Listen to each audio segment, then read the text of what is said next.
Good evening. Thank you all for joining us for the 2024 Llewelyn-Davies Sahni Innovative Practice Lecture, which is made possible through a generous gift from our alum and founder and principal of Llewelyn-Davies Sahni in Houston, Randhir Sahni.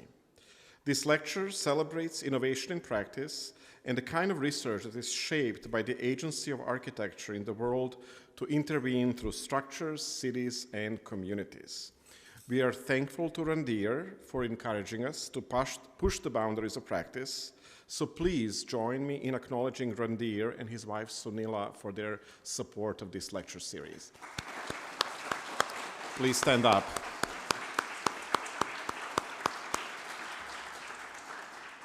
Again, thank you to both Randhir and Sunila for their support. So speaking of our amazing alumni, please allow me just a little digression before we go into the introduction to the speaker tonight. I know that the end of the semester is around the corner, with the charrette week only 7 days away or so, so I want to draw your attention to one more lecture this spring semester.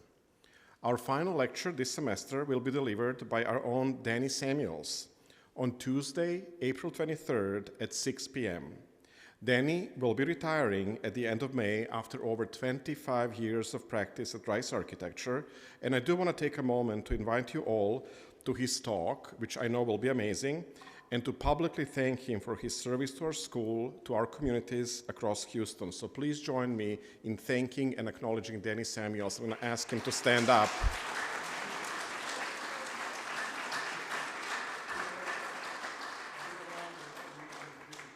Yeah, until the end of June, sorry. Yes, absolutely. And more so on a research project we have going on. So, back to our topic for tonight. Our speaker tonight is Ambrish Arora of Studio Lotus in New Delhi, India.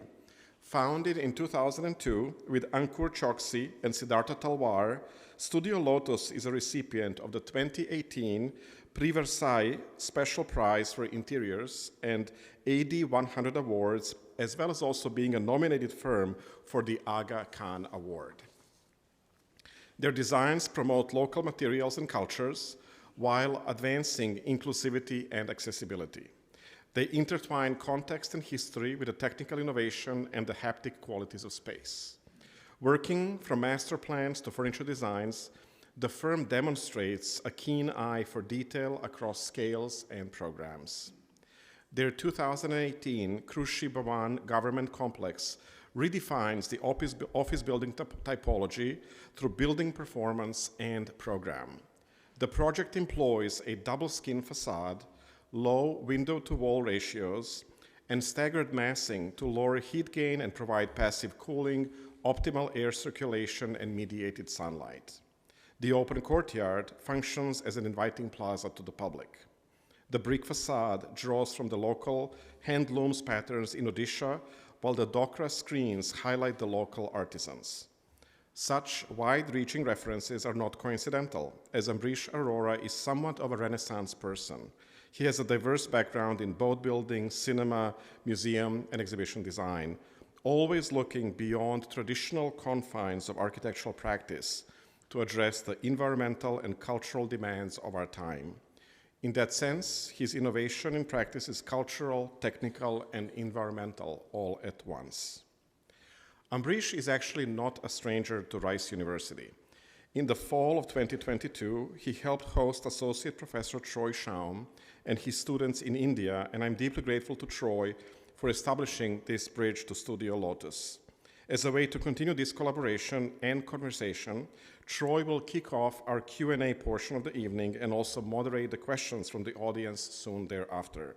In the meantime, please join me in welcoming Ambrish Arora to the podium. Thank you.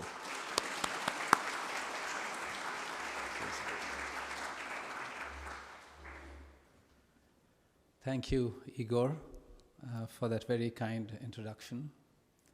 Thank you, Llewelyn-Davies Sahni and the Rice School of Architecture for hosting me. Tara, Wafemi, and Judith Caldwell for your impeccable coordination and help. Stephen Fox, who gave me the most incredible architectural tour of Houston. And not the least Troy Schaum, who I first met in Jodhpur last year, or year before last. Someone whose incisive thinking I've grown to admire. Thank you for making my being here possible. Thank you all present here for giving me your time and your listening. Before I start, I'd like to acknowledge all our collaborators whose contributions I include in this presentation: landscape architects, structural and MEP engineers, sustainability consultants, all our contractors and artisans, all the Studio Lotus team members, past and present, and of course, our clients, without whom none of this would exist. So I represent Studio Lotus. Currently, we are a team of about 110 working out of our studio in New Delhi. And even as we enter the 21st year of our practice, we still start each day slightly unsure, slightly unsteady, as we navigate our way through projects of different scales and typologies, exploring different ways of working to address emerging challenges. Through the early years of our practice, as we struggled to find ways to make a living, we found ourselves working much in the mainstream of commercial and private commissions. One thing that seemed to drive us was day after day find new ways of pushing beyond the expected in whatever it is we were working on: small shops, office interiors, or a small home interior to begin with, where the common thread for us was limited budgets and timelines. One way we found of overcoming this was to search for and harness whatever limited resources we had access to around us. A little bit, for those of you not familiar with the context of India, this map shows the incredible density of our population, with a population 4 times that of the US on an area that is 1/3 as much. So what you see on the far right is just one state of Uttar Pradesh that has a population that exceeds the entire United States. Yet, India's total carbon emissions currently are nearly half that of the United States. Its per capita carbon emission is 1/7 that of the United States at 2 tons of carbon dioxide per person versus 15 tons per capita in the US. Sadly, this is rapidly climbing year on year as we get developed. If India's per capita consumption were to rise to the US's level, God forbid, global carbon emissions would rise to an earth-crushing 150% of current levels. Mahatma Gandhi seemed to have predicted this way back at the time of India's independence. In order to further situate the context of our practice, I would like to go a little deeper into understanding the region. Even at 1/3 the area of the US, India has nearly the same number of climatic zones, making it incredibly diverse, generating 21 agroecological regions, which results in creating amongst the most diverse regional cuisines in the world, based entirely on local and seasonal produce. Culturally, there are over 2,000 documented artisanal craft forms still alive across the country, even though a lot of them are rapidly fading. We are home to 400 living languages with thousands of dialects. We are many countries in one. Our traditional lifestyles, which are mostly still vibrant and alive, are based on strong regional responses, creating multiple cultures that live in harmony with their context. Richly diverse, highly local, impacting language, rituals, food, clothing, and of course, building. A few examples, such as in Kerala on the southern coast with its hot and humid climate, where people's clothing is as porous and ventilated as the buildings they inhabit. The food they eat promotes cooling in the body, and a majority of the population still lives comfortably without air conditioning. Or here, in the Himalayan desert of Ladakh, with its cold and dry climate, where the high thermal mass of the mud walls with small windows and yak wool and fur on their bodies keeps people warm with very little artificial heating, while the salt butter tea keeps the skin supple and hydrated. Or then, the western hot and dry deserts of Kutch and Rajasthan, where straw bale roofs and adobe walls of the buildings and the layers of white hand-spun cotton on people keep the coolth in and the heat out, as the spicy food keeps the sweat glands active. And now, India is rapidly on the road to development, becoming globalized, causing a homogenization of our aspiration as the global south seeks to play catch up. In our buildings, our food, our clothing, right down to the standards of comfort we aspire for, readily discarding indigenous wisdom imbibed over centuries. What then can we do differently today? Can we find ways to interpret the wisdom that surrounds us in a way that speaks to our collective future, giving us possible solutions? In our own little way, we've tried to do this through our practice, through values that begin to shape our work and our projects. We have always been a country of frugal means of doing more with less. How do we build in a way that keeps handmade relevant at increasingly larger scales? Designing passive and low-tech versus going for high-tech solutions, bringing innovation within reach to a larger spectrum of population. Looking beyond just preserving historical structures and increasingly adapting ordinary structures for their embodied carbon. What does it take to do buildings that endure materially and that people continue to love? A lot of our clients are high net worth individuals and luxury brands. We recognize that we have a chance to influence aspirations for the mainstream, to create pride in the local. And for that, digging into the huge repository of craft that our country offers to create beauty using indigenous techniques, as we continually engage with how we could tread lightly on the planet, physically and metaphorically. I'm going to take you through a few examples showing how we have attempted in our own little way to address some of these questions. One of our earliest projects over 18 years ago was a small store for a leading Indian fashion designer at a luxury mall in New Delhi. This mall was the first home to the then new to India foreign luxury brands. These stores adjoining ours had budgets for interior fit-outs that were close to 10 times as much as what we were given. And we had only 90 days to design and build the store in. We took inspiration from Rajesh's design approach of using handcrafted techniques to create texture on his clothes rather than embellishment. We used a small team of ordinary welders, much like Rajesh uses his tailors, to create texture and pattern. They hand-welded 12,000 locally sourced scissors into 12 different patterns, which were mounted onto individual frames off-site and bolted on-site onto a light metal framework, which was inserted into the bare shell, which was painted white. All the services, air conditioning, and electricals ran outside of this lattice cube. The clothes were framed by this lace-like filigree. As you can see in the image on the right, the imperfections of the hand welding only added to the tactility of the space. I would say this was a fairly successful project in many ways, budget-wise, time-wise, and most importantly, in delivering a distinct brand proposition using a frugal, handmade approach. We scaled this understanding to a totally different level when we had the opportunity of working for a client building a boutique hotel that later spread its reach across various regions in India, which gave us a chance to interpret this approach of regional luxury in different contexts. In fact, this is the project where I met Troy and the students in Jodhpur. So this is the site in the walled city of Jodhpur in Rajasthan. It's a 6,000 square meter plot. As you can see on the image on the right, there are 3 derelict, unlisted 17th century buildings, which we inherited.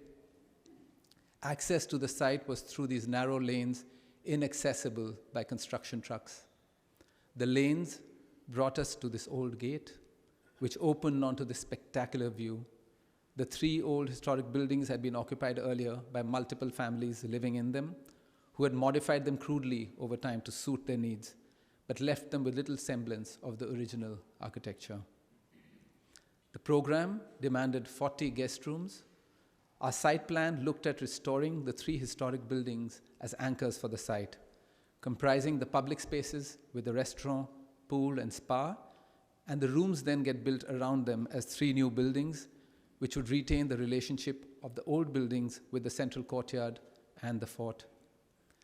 That way, the first block becomes the second gateway to the site after the main gate, and the rear 2 blocks become the canvas for the 3 historic buildings, which in turn visually connect to the fort. We identified what could be removed from the existing buildings, peeling away layers of poor interventions, paint, restoring traditional details in stone and lime until the jewel-like form of these historic buildings emerged from within and started reconnecting their shared history in conversation with the fort in the background. The second more challenging part was designing the new blocks in a contemporary idiom. These buildings had to be west-facing because of views to the fort. We designed them as double-skin structures, like the traditional ventilated double-skin Charoka structures of the region. This is the development of the elevation of one of the new blocks.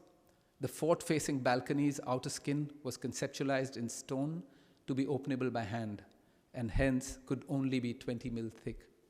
We began by referencing traditional patterns for this elevation, which in the 20 mil thickness of stone could only have been achieved through a machine cut process because the hand carvers need a minimum of 50 mil to work with, else the stone would crack.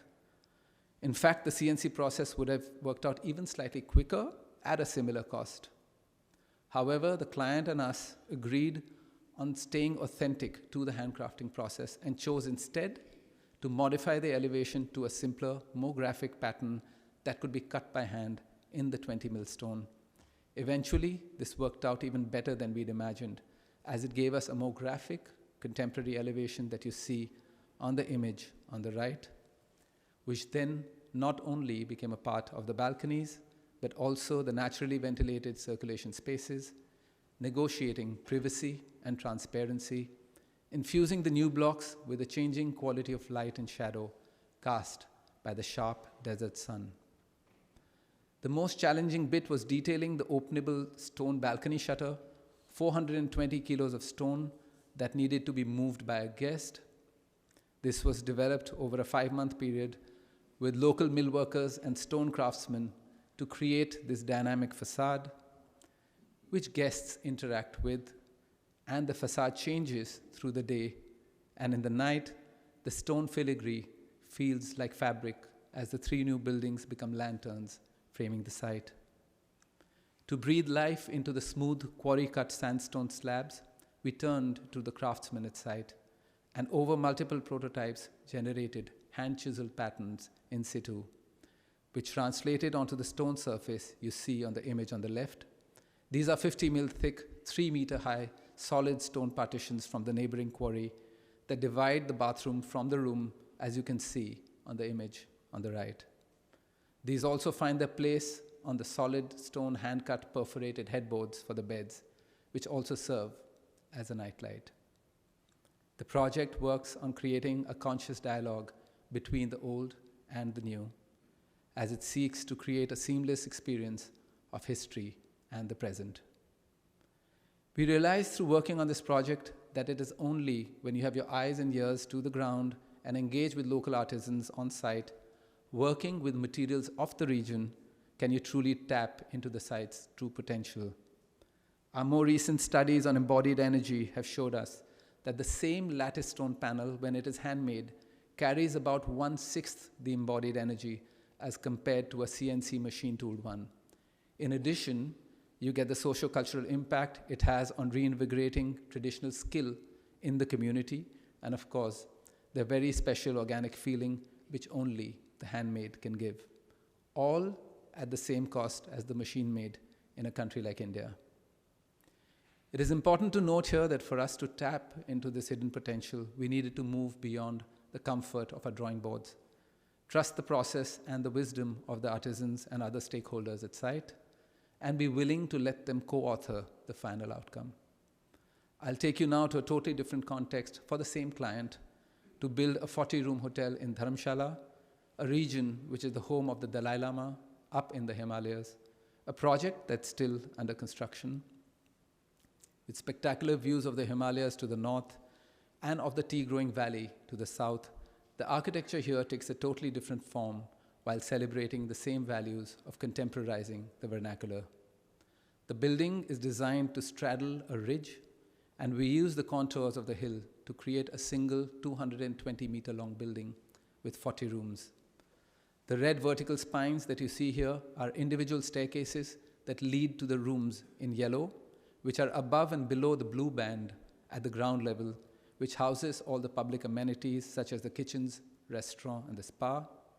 This way, the rooms have no corridor on either side and have balconies on both sides to enjoy uninterrupted views of the mountains to the north and the valley on the south, whilst being totally private from each other.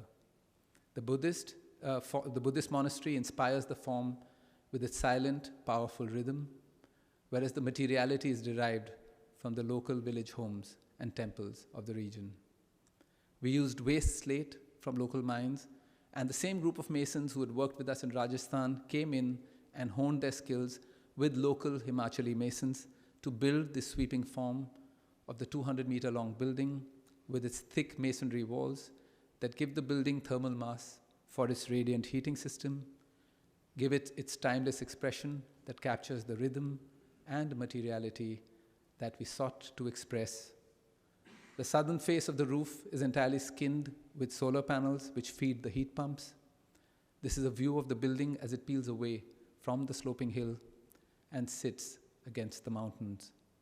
Here again, engaging deeply with the site and local material skill spoke to our aspiration of giving the building a timeless expression that situates itself between the contemporary and the vernacular. Here's a short film to give you a sense of the scale of the building on the ridge.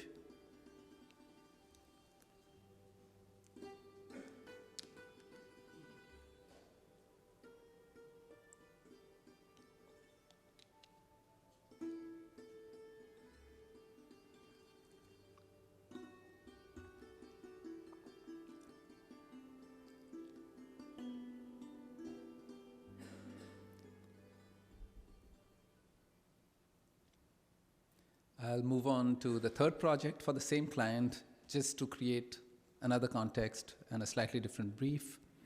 Situated between Jodhpur and Jaipur in Rajasthan again, on an 800-acre rewilded forest, a bioreserve on a private estate, with a 200-year-old rainwater check dam on which the original owners used to run a 12-tented property, which was seasonal. Business became unviable and our clients entered into a joint venture with the family to convert it into a perennial property. We opted for a simple curvilinear plan on the dam to up the room count to 16, with the public amenities at the right corner of the dam, which could be serviced independently. The section shows how we sunk the circulation on the forest side of the dam. This gives guests uninterrupted private balconies towards both the lake-facing sunrise and the forest-facing sunsets. Due to the fragile nature of the 200-year-old dam, we needed to create a building that was almost as light as the original tents and used almost no concrete. We had only 8 months to build out the whole project and designed a very light foundation system of precast hewn pipes filled with stone and lime, of which we took off the elevated framework for all the tents, which allowed us to run all the services under the slab without digging the topsoil. The roof is a double-layered waterproof heat-reflecting canvas skin that creates shaded overhangs on either side. That's the sunken path to approach the rooms. You move up, enter the tent as the lake gets revealed, taking forward the idea of unfolding thresholds from the Ras narratives. For the interiors, we worked with a young RISI-trained printmaker who spent weeks on a site sketching the flora and fauna of the region and converted that into a new intervention of block printing of the region. And she converted these sketches to these large hand-carved wooden blocks, which are 6 to 8 feet tall, which are then transferred onto the linen, which forms the tent, and further hand-embroidered with the migratory birds and animals that come to sight. Each tent has a different composition.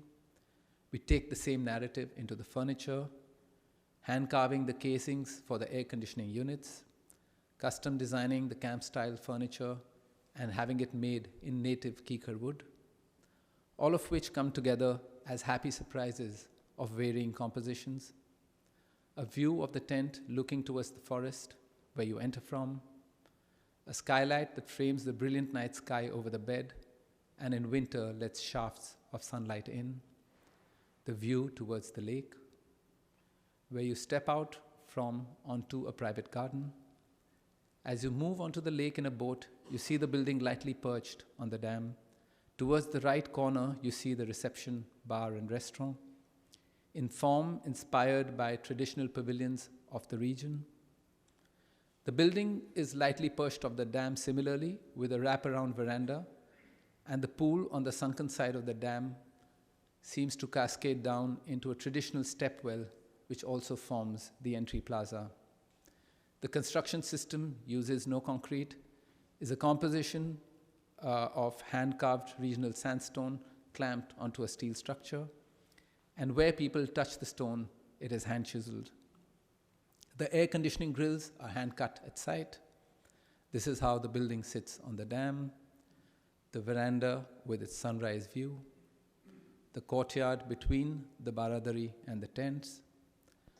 The interior borrows on the same narrative of the textiles, interpreted as hand-chiseled patterns on stone, also translated into this hand-carved bar unit with migratory flamingos that visit the lake in winter. The sundowner veranda overlooking the forest. The kitchen block made of reclaimed stone that we got from site as we dug up the foundations of the old tents. And the stepwell built around an old temple that existed at site, which blesses all guests as they arrive and depart. Together with the owners, we found a way to keep the women from the neighboring communities actively engaged in the upkeep of the decor through traditional decorations in the landscape, inserts with mud and lime, such as these hand-painted patterns in the courtyards, and even the numbering of the rooms, all of which need to get redone every few weeks. This is a video capturing the experience of being at site.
I'd move now to a different context in the Himalayan state of Uttarakhand, which is slightly northeast of Himachal, which you'd seen earlier, where we worked on a 100-acre site, the passion project of a private client who loved the hills and wanted to develop an eco-conscious gated community.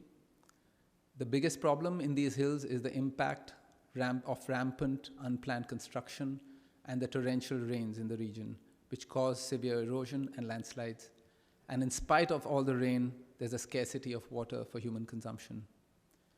Together with the landscape architects, we developed an ecology-first master plan, first mapping the natural water runoffs and green belts, around which we developed our road networks and the location for the houses and hotel, which got translated on site in the manner in which the roads are cut, with minimal cut and fill, and very small dry gabion retaining walls. Slope stabilization is done using bioengineering methods of hydroseeding, bamboo crib walls, and brush layering.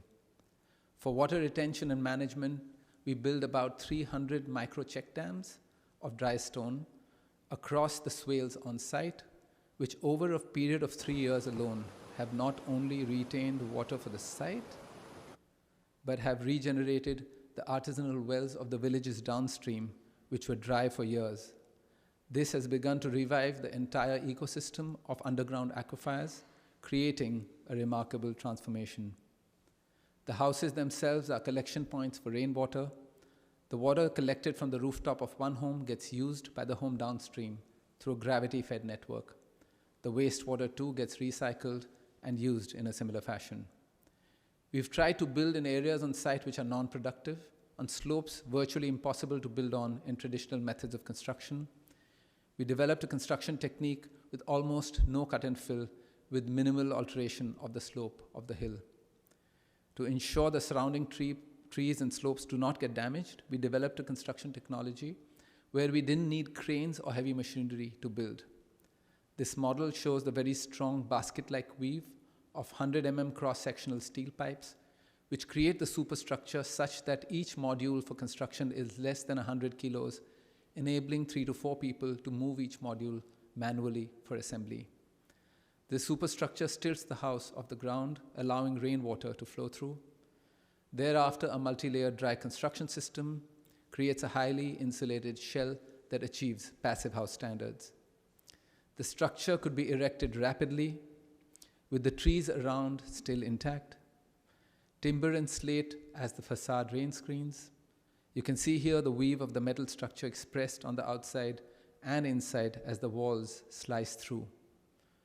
Hand-carved details by local craftsmen welcome you into the house. The outside and the inside connect strongly, both in terms of the way the house connects with the courtyards and the way the balconies perch out into the trees. The house here encapsulated within the trees as it disappears within the forest, which was the primary intent of the project. Back to Rajasthan. First in the historic city palace of Jaipur, where we were invited to refurbish a small cafeteria within the precinct of the City Palace Museum. The brief was to refurb the old cafe to create a new destination for tourists and locals alike. We proposed rearticulating the central courtyard by replacing a vestigial service block with a new connecting pavilion and opening up a new entrance from the city so that the space becomes a connector to the city for the museum after closing hours.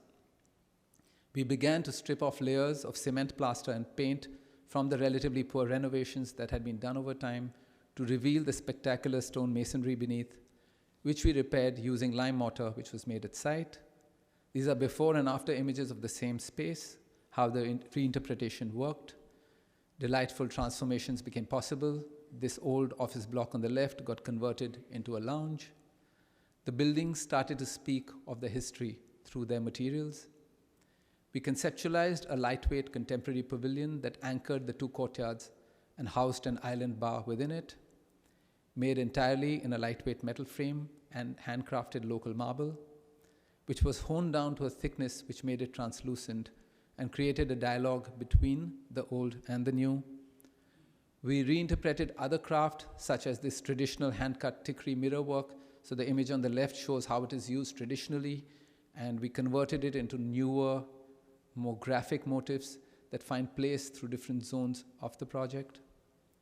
We developed different weave patterns for furniture that was made locally based on textiles of the region, which all come together as a tapestry of texture and gives the city a new watering hole that looks to the future while celebrating its past. We addressed a very different concern in the same city more recently when we were asked by a leading jeweler to build a new retail store for her. We were handed a plot with this structure which had been recently built by her, and she was unhappy with the way the building was shaping up and brought us in. She asked us to bring the structure down and give her something spectacular. We felt it would be criminal to waste this newly built sturdy concrete frame by bringing it down. So instead, we retained the structure, reshaped the slabs, scooped out connections, and reworked the facade to create this building, which has a museum on the ground floor that we proposed, a retail space on the lower ground and first, and a proposed cafeteria on the top porous floor with views of the city. In the process, we saved over 1,000 tons of embodied carbon. The handcrafted stone facade echoes the Indo-Sasanic roots of the city's architecture and is a synthesis of the Deco, Mughal, and Rajput styles, all of which have influenced the region. The narratives continues to the interior, where all the multiple retail zones are defined by frescoes done on ceilings painted by Jaipur miniature artists who usually work on an A4 sheet of paper. It took several months of prototyping and us working closely with them to create scales and forms they were unfamiliar with, and they ended up delivering these spectacular hand-painted narratives of the gardens of the region that populate multiple zones as you meander through the store. The project thus becomes a contemporary handmade symbol both for her brand and the city. We've taken this idea of circularity to a new build, where we began to consider the idea of a building that could be reshaped as per emerging needs. This is a competition project we won for a new visitor center at the Mehrangarh Fort in Jodhpur that's being built at the base of the fort. The building is proposed as an entirely naturally ventilated pavilion stilted off the rocky valley such that it does not alter the natural terrain and flow of rainwater. We propose a building that gets sunk into the valley, that exists south of the entry road leading to the fort, becoming the gateway to the fort below the datum of the road. The new building is sited in place on the old structure that had to be partly demolished, as the purpose it had been built for had changed.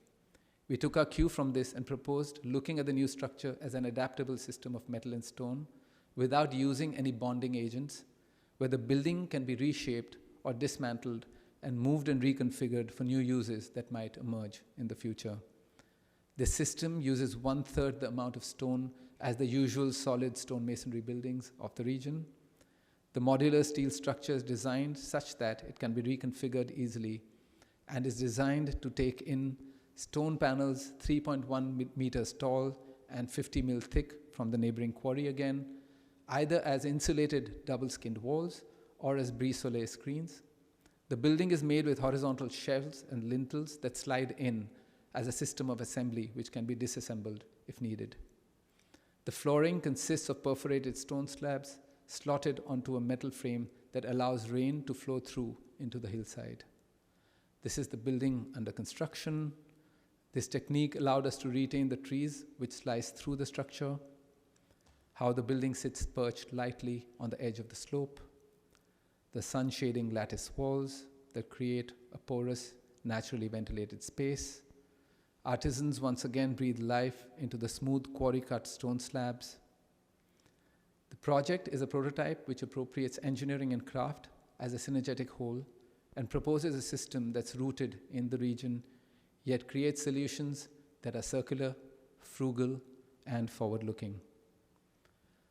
So this brings us to how we've kind of evolved our way of working from the kind of projects that I've shared, which has brought to us a learning that a classical kind of determinist model where the architect is the author and directs everyone to follow their instructions allows lesser degrees of freedom for other stakeholders to contribute to the creative process, rather than a more participatory model such as this, which is slightly more emergent, that allows multiple stakeholders to shape the final project, often producing a richer outcome. This process needs our drawings and approach to be flexible enough to allow for an improvement or contribution at different stages of the project, which is difficult but immensely rewarding. So then what becomes important really is not the design vision of one person or the author, but more a process that can empower and engage people deeply at each stage of the process. That's something we've tried to bring into the organizational design of our studio over time. We're continuing to work on it. We realized early on that design driven primarily by the principals or partners has its own limitations, and early on looked at processes of collaboration which included other team members and clients, of course, and now have begun to start thinking of the studio as something that is alive beyond the walls of the studio, as our values get shared and articulated and seeded in different stakeholders, who then become our partners in thought. For instance, we work extensively with our studio alumni as an extended network. Our consultants, our contractors, artisans, vendors all become participants in the process. The more boundaries we remove, greater the innovation we are able to harness. What then keeps us together, what then guides this process, is really a set of internal guiding principles which has evolved over the years. It is the glue that holds it all together. Each of these have been defined in some detail. I'll give you some sense, maybe through a couple of examples. So one of the values is trust. It's critical for the process. We believe that each person will strive to do their best if they're given the opportunity. Thus, our focus as a studio is to create the right conditions for this to happen within the studio and the project. And you can only do that when you view the people you work with not as a means to achieve your vision, but as custodians of the process. This is something that has become a cornerstone for our studio, where we attempt to harness the genius of all the stakeholders who form this extended team. To illustrate these in action more clearly, I'll share one last project where we had the opportunity to design offices for the Department of Agriculture for the state of Odisha, which Igor briefly mentioned, which included a farmers' learning center.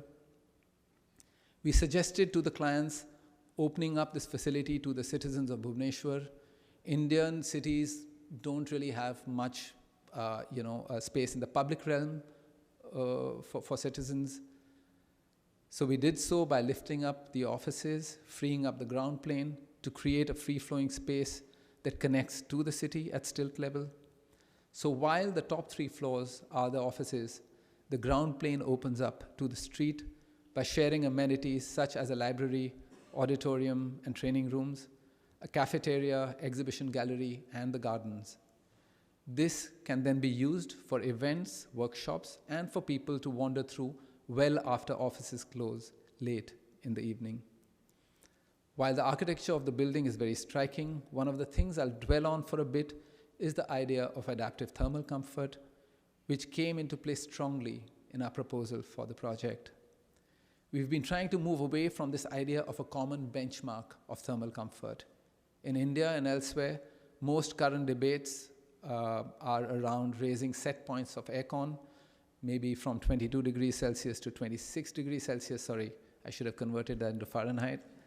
The question we asked is comfort defined by whom and for whom? So if you see these two people, one in Kashmir in the north, one in Kerala in the south, they clearly have different expectations of thermal comfort, but yet we are trying to find that common benchmark. So when you begin to understand where you're building and who you're building for, what the current levels of comfort are, you can set up the standards of comfort based on the past and present context. When we dress appropriately and are in tune with our bodies and the outdoors, our body is comfortable with lesser variations in temperature. For Bhubaneswar, we found this temperature to be 84 degrees Fahrenheit in the shade, with a slow-moving wind speed of 1 meters per second hitting our skin through high-volume fans. We designed a night purging system for 85% of the building, which uses the drop of 12 degrees between morning and evening temperatures in the peak of summer as the cool night air becomes our cooling device. The building has a high thermal mass, which stores the coolth. So in the evening, when the office is shut and the temperatures fall, this cool air gets drawn into the building, gets stored in the walls, the furniture, the partitions, and the warm air is sucked out through the solar chimneys towards the courtyards. In the day, these vents close once the temperatures begin to rise. Fans come on when people walk in, and the entire thermal mass of the building acts like a giant cooling sink. Post-occupancy analysis has shown tremendous success in peak conditions to meet the Indian IMAC standards. Most importantly, the building consumes 1/3 the energy consumption of what are set as the national GRIHA Green Building Performance Targets for office buildings in 2030 to meet India's SDGs. Here you can see all the corridors which are naturally ventilated and shaded, and the building with its courtyard morphology. The building's facade pattern has a strong identity derived from the textile weaves of the region. We used 4 colors of brick using 4 colors of clay, which represent the different soils of the state as louvers which shade the glazing and give identity to the building, creating a graphic expression that celebrates the region. and moves away from the usual aspiration, especially in Indian smaller cities, for the contemporary expression they seek through steel and glass. We convinced the government to become patrons and give patronage to a body of regional skills and craft at an architectural scale. It was interesting for us to find that most artisans in the region are farmers who work as artisans part-time in non-farming seasons. We were fortunate to find a local architect from the city of Bhubaneswar to run this part of the program for us. We created the brief, created the canvas of the public spaces, and then left it to him and the craftspeople to take ownership of the project and lead this crafts program. For this to really succeed, we had to let go of trying to control the process and work in a more kind of facilitating and collaborative way, really trusting the process. They created narratives at site around mythology, so there were 50 people working for 6 months at site around agriculture, all related to the theme of the land and something that's familiar to the locals, such as these condylite stone lotuses that are cast into the roof slabs, or then the way the service shafts were screened in hand-carved stone lattices, the way the dead walls of large mass of the auditorium were carved in situ with larger-than-life paddy crop, the Bastar metalwork of that region used as screens and lighting devices, also as building signage, how the building sits in context of the city, and I'm going to leave you with a video that captures what the experience of the artisans working on the project was.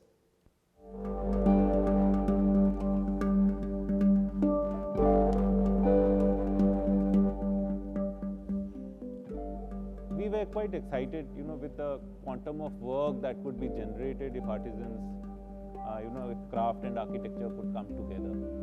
And I think that has been a big achievement, that this building project could generate work for about 50 artisans for a continuous 6 months. And we actually got, artisans who had stopped working with the traditional skills. We convinced them to come back and to start working again.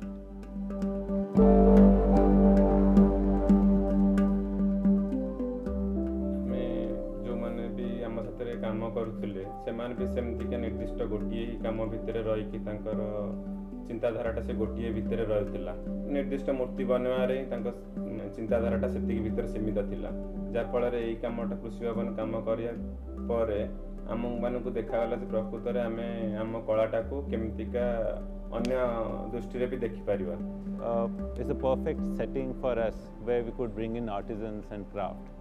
If you talk of farmers and if you talk about people coming from villages to this building, then we want to show them something that's familiar to their environment, and that is where craft comes in.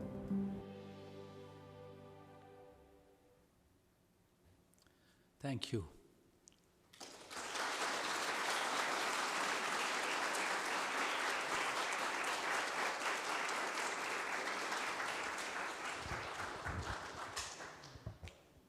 Thank you, Ambrish. That was amazing to see all that work, and also to see the depth of reflection that you and your collaborators engage in to produce such stunning work. I think for me, I'm going to ask a quick question, and then I won't try to over-professor this, and then I'll open it up to the audience. But I think for me, a couple of the themes that were really present in the presentation that I'm curious about, and this question is really about scale. One of the themes is the idea of the system. It seemed like every project was broken down into a kind of almost new system, a kind of invented system of lightweight steel frameworks or operable panels, or there was a kind of systematic thinking that I think is a very modernist systematic thinking that kind of pervades every project. And then that was always in contrast, in my opinion, to the kind of artisan logic, the kind of engagement with like individual crafts, local crafts, the process of making, always kind of in tension with the system. And we saw that in the initial project, The Scissors, and it's kind of wonderful to see the kind of span of that work, where in an initial project with The Scissors, it's like very immediate, like the frame and the enclosure that comes from The Scissors. As you start to scale up, I wonder if you could reflect like how the project, as you change scale, how that interface between something that's systematic, something that's you can grow because the scale you need to have those kind of systems to organize things, to like imagine spaces at a large scale, how you maintain the kind of immediacy of craft, or how that kind of tension like plays out. And maybe you're working on even new projects now that are getting bigger and bigger, and is that something that's like something you can maintain, or how do you maintain them? So I think I'm going to kind of be answering, I'm going to be post-rationalizing what we do. I don't think there's a strategy in place when we go into a project. I think there's an intention, and we try and break the project down. Actually, what begins to work interestingly in the larger projects, that we are able to break the project down into different components, and then we begin to see which of these allow us to infuse a certain value that we believe would make sense in that context. We are constantly, a lot of these are projects working with, so they seem like special projects, but like the office building you saw came to us as a regular office building, and we've done it within the same budget as there were 3 other office buildings that were built at the same time, which are industrially built, and the budget is the same. So I think what begins to happen is we are straddling kind of many worlds. So for instance, while it comes across that the crafts program was something we'd strategized, but it was the easiest way for us to move that out of the tender and create a separate tender process for it, and then work on articulating the building separately. And we had to create, actually they'd never given out a craft tender in the government system, so we had to create a new system, but we could leave it for later. So we begin to fragment the larger projects into components which allow us to grapple with these questions that we are trying to address. That's one part of the process. On the more modernist kind of elements, it's always, we are very cognizant of what we are trying to do. We are also trying to set kind of aspiration for the new generation, for this India's kind of need to globalize and be perceived as a contemporary culture.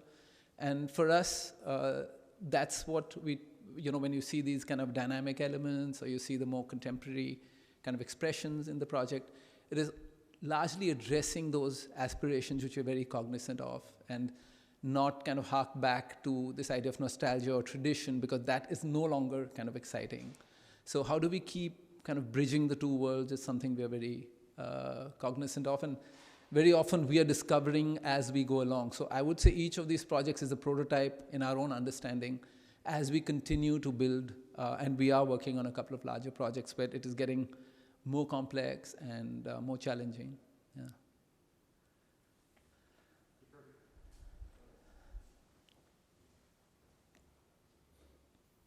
Well, welcome to Houston.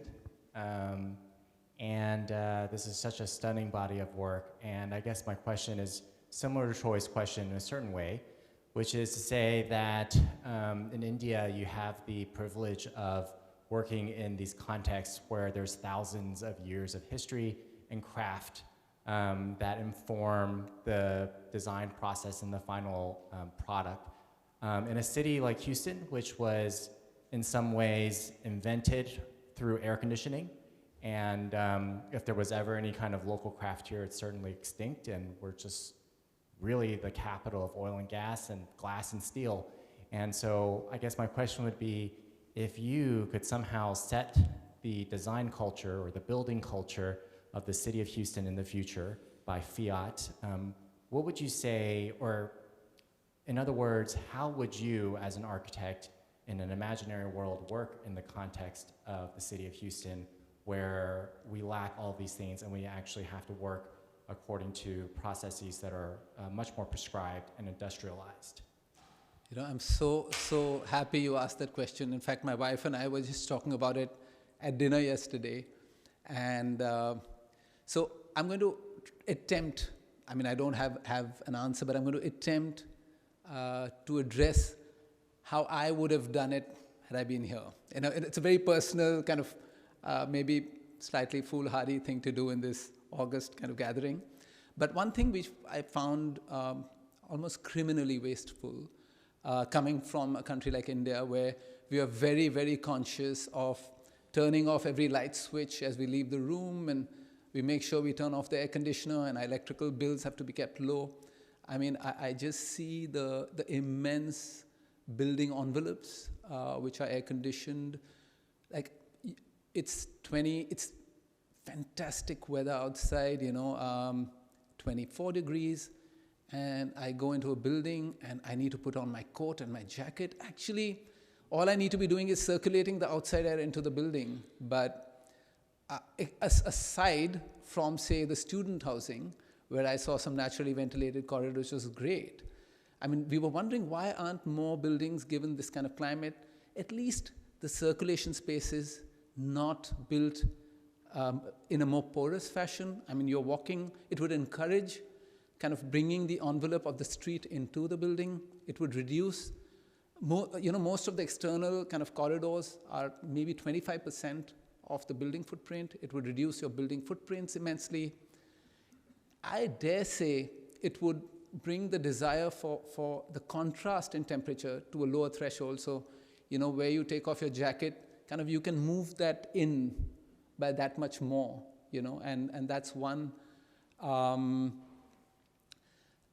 And the second thing, I mean, it's actually a Time magazine article. I don't know how many of you read it. I think a year and a half ago. And one of the, I think, observations and insight, and it kind of ends with that, is that green energy or renewables are not going to solve the climate crisis. If we are, I mean, this is not the exact words, but that's my takeaway for it. If we are to leave the planet comfortable for our children and grandchildren, then we need to get comfortable with discomfort. I think our obsession with comfort and the cost of comfort is determined by our wallets and what we can afford to pay, and not by what the planet can afford to support. And I think as architects, it's our responsibility to begin to shift. And that's why I dwelled a little bit on the idea of thermal comfort. It took us a lot of, it wasn't easy doing this naturally ventilated building because the government officials wanted a totally air-conditioned building. But when we demonstrated to them what was possible, and we fortunately had two bureaucrats who were progressive, we were able to convince them that what kind of benchmarks we could set. And it's worked out. I mean, there are a few people who still complain, but they're largely really happy. So I don't know if that addresses, at least to that degree. And to a smaller degree, I mean, I have no idea of the access to the handmade kind of processes here, but I had a chance to visit Troy's little gem of a project, the little art gallery you've done. Yeah, Transat. And, it was really nice to see, it's a small project, but the attempt to bring in the handmade, I mean, it just gave the project a slightly, I mean, it just made it more humane to my mind. So wherever we have opportunities, I mean, I don't know how possible it is to not build out of a catalog, but try and see where appropriate interventions can be made. But definitely on the energy front, I think there's massive opportunity in a city like Houston. Fascinating work. I am really impressed. I have a very mundane question, and the question is, how would you build something on a dam? Does it not overflow, or is that privately owned, or it's amazing? So it's a rainwater check dam, so it never overflows. It was built across a swale to hold rainwater, and it actually, there is no water going through. It recharges the aquifer of the region. So it recharges the wells in the villages, and it just holds water, and it never rises beyond 30% of the way. Yeah. Thank you. Yeah. Thank you. Thank you very much for such an insightful and very poetic lecture. I would like to follow a bit something that struck me in your conversation and in your delivery, which had to do with this confusion between often modernity and globalization. And I'm reminded, as you were talking of that great country south of us, Mexico, perhaps the closest we come in this continent to the magnetism and mystery of India, equally polymorphic, aromatic, you name it, everything is in that amazing country. And I was reminded of Octavio Paz, the great poet from Mexico City, who said that in order to be truly modern, one must come to terms with one's traditions. That, and it always, when I read that, it clarified for me the desire for modernity as a tool to not only expand upon traditions, because traditions are not things that are repeated without thought or without ingenuity. They're really advancements in ingenuity itself. A tradition is constantly being rebirthed, restored. And globalization, though, is a process of that. What is killing the world is not necessarily modernity. Everyone aspires to that degree of knowledge and construction as such. But globalization is imperious, and it is devastating the planet. And your three images were very amusing. These parachuting buildings in London, China, and now in India. And you find them everywhere. But I want to return to that statement that you made, which was very powerful, about the meaning of modernity and how modernity does not exile tradition. In fact, it invigorates it. Thank you for that. Thank you.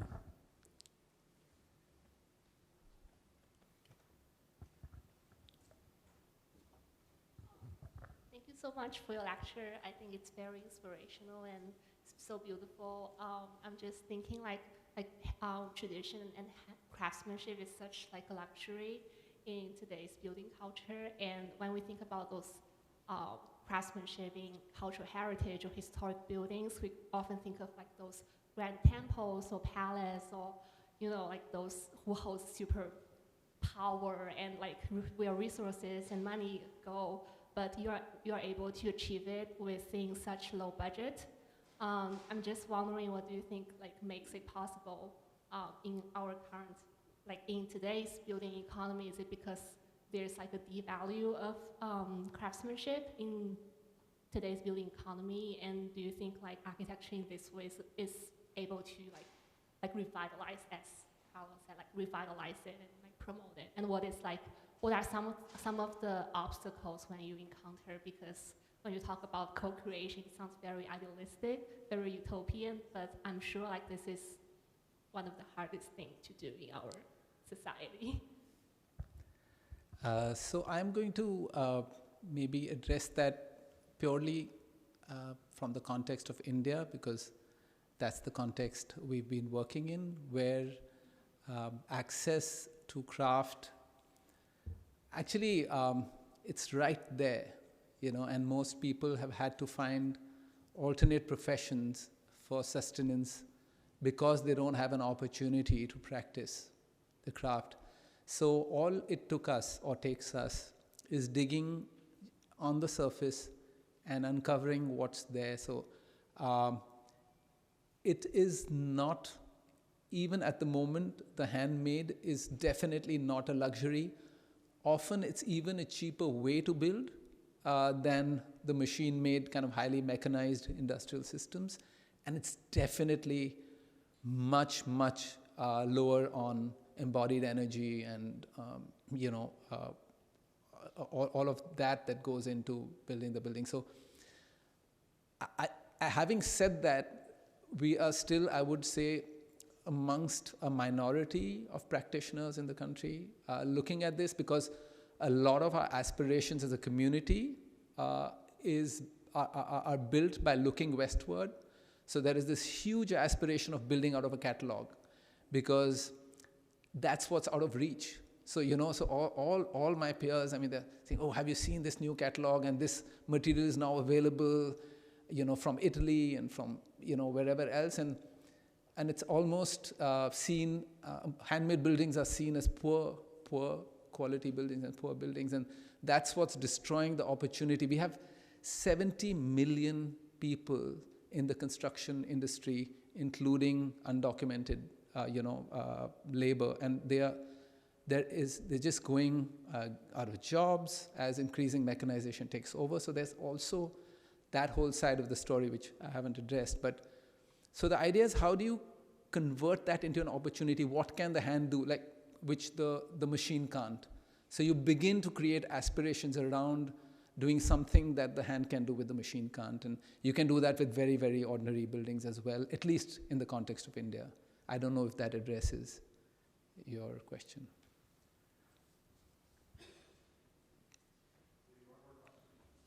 One more question from the back. Hi, thank you for the presentation. I have a question. I was struck that one of your projects you presented within the domain of a kind of circular, within kind of economic ideas about circularity, which are becoming more, we're all becoming more cognizant of, right? Certain projects, certain cities even, I'm talking about like Amsterdam, are starting to actually stipulate that all building or all of their economies have to become circular. What I was struck by in your project and your body of work is that presence of the hand and the presence of the people on the ground who are actually doing the work. And so, maybe other places like Amsterdam, it's a very top-down, bureaucratic planning approach to circularity, right?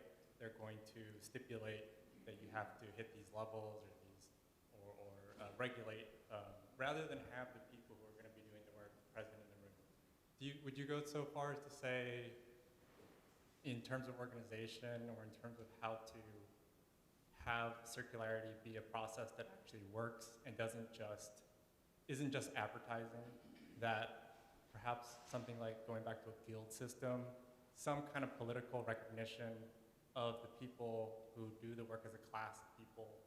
Do you think that's something is that maybe extreme, or what do you think in terms of kind of a political thing might have to happen, or a structure?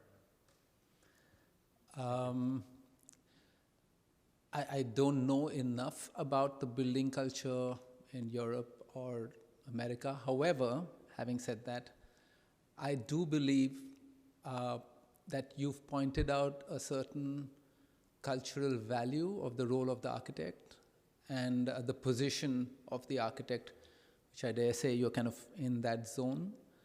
And I do feel a more participatory approach, which is perhaps a guild-like approach,